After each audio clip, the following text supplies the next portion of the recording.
Feeder ইনস্টিটিউশনগুলোর শিক্ষার মান অনেক কমে গিয়েছে। কোয়ালিটি সম্পন্ন ছাত্র আমরা বিশ্ববিদ্যালয়গুলোতে আমরা পাঠাতে পারি না। আপনি একটা ইনক্লুসিভ শিক্ষা পদ্ধতি নিয়ে আমাদের দেশটাকে আগায় নিতে পারবেন। মাননীয় স্পিকার, আমরা যদি বর্তমান শিক্ষা ব্যবস্থা দেখি, আমাদের এন্ট্রান্স ইনস্টিটিউশনগুলোতে বিশেষ করে প্রাথমিক শিক্ষায় আমরা দেখছি যে ভর্তি প্রক্রিয়াতে আমাদের এখন দুইটা পদ্ধতি প্রচলিত ছিল। এডমিশন বাই মেরিট আগে প্রচলিত ছিল, এখন সেটা কনভার্ট হয়েছে এডমিশন বাই লটারির মাধ্যমে এখানে বাচ্চাদেরকে ভর্তি করা হয়। ফলত যেটা হয়েছে, ফিডার ইনস্টিটিউশনগুলোর শিক্ষার মান অনেক কমে গিয়েছে, যার ফলে টারশিয়ারি এডুকেশনে আমরা কোয়ালিটি সম্পন্ন ছাত্র আমরা বিশ্ববিদ্যালয়গুলোতে আমরা পাঠাতে পারি না।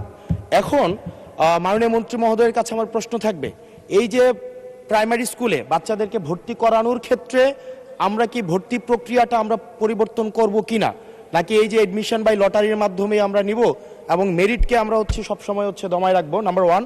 আর নাম্বার টু আমাদের বর্তমান শিক্ষা পদ্ধতিতে আমরা যদি দেখি, আমরা যারা পয়সা দিয়ে কিনতে পারে তারা এখন ইংরেজি মাধ্যমটা কিনছে, যারা পয়সা দিয়ে ইংরেজি মাধ্যম কিনতে পারে না তারাই কেবল আপনি যেই শিক্ষা পদ্ধতি আমাদের জন্য জনজীবনের জন্য আপনি চালু করেছেন সেটা আমরা কিনছি, আর যারা সেটাও কিনতে পারে না তারা মাদ্রাসা শিক্ষা পদ্ধতি কিনছে।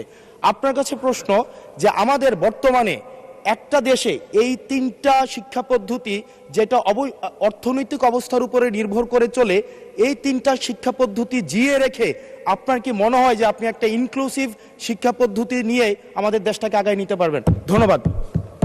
মূলত আমাদের দেশে শিক্ষা ব্যবস্থার জন্য রুরাল অ্যান্ড আরবান দুইটি সেকশন রয়েছে।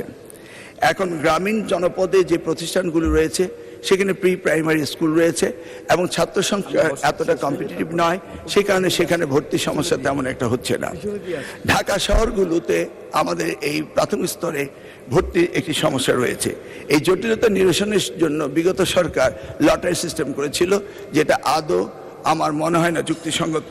তবে আগামী বছরে এই শিক্ষা ব্যবস্থা ভর্তি সিস্টেম কিভাবে করা হবে সেটা আনুষ্ঠানিকভাবে আমরা স্টেক হোল্ডারদের সাথে অর্থাৎ অভিভাবকদের সাথে বিভিন্ন রকম সেমিনার সিম্পোজিয়াম করে মাননীয় সংসদ সদস্য সকলের অভিমত নিয়ে একটি জনমত সৃষ্টি করে আমরা আগামী 2027 জানুয়ারি ভর্তির বিষয়ে চিন্তা করব। তিনি আরেকটি বিষয় উপস্থাপন করেছেন, আমাদের 3 ডাইমেনশনাল যে শিক্ষা ব্যবস্থা রয়েছে সেটাকে সমন্বিত করা। ধর্মীয় অনুভূতিতে ইবতেদায়ী রয়েছে, মাদ্রাসার মধ্যে রয়েছে, কওমিতে রয়েছে, ইংলিশ মিডিয়াম রয়েছে, বাংলা মিডিয়াম রয়েছে, সবগুলিকে সমন্বিত করা একটি জটিল ব্যাপার রয়েছে। তবু আমরা ইতিমধ্যে কমিটি করেছি ইংলিশ মিডিয়াম স্কুলগুলোকে সরকারের আওতায় এনে তাদেরকে কিভাবে আমাদের যুগোপযোগী শিক্ষা ব্যবস্থা বাংলাদেশের দেশের নিয়মকানুন মেনে করা যায় সেই বিষয়ে আমরা কাজ করছি। ইতিমধ্যে আমরা কমিটি গঠন করে তাদের সাথে যোগাযোগ করছি। দ্বিতীয়টি হলো ইবতেদায়ী শিক্ষা ব্যবস্থা, সেটাকেও আমরা ইতিমধ্যেই সেই বিষয়ে ব্যাপক কাজ শুরু করেছি। আর কওমি শিক্ষা ব্যবস্থাকে কিভাবে অন্তর্ভুক্ত করা যায়, কারণ একটি দেশে বিভিন্ন শিক্ষা ব্যবস্থা না থেকে কিভাবে শিক্ষা ব্যবস্থা সমন্বিত করা যায় সেই ব্যাপারে সরকারের পক্ষ থেকে প্রচেষ্টা এবং উদ্যোগ আমরা নিচ্ছি। ইনশাআল্লাহ আগামী দিনগুলোতে পর্যায়ক্রমে আপনারা দেখতে পাবেন। আপনাকে অশেষ ধন্যবাদ।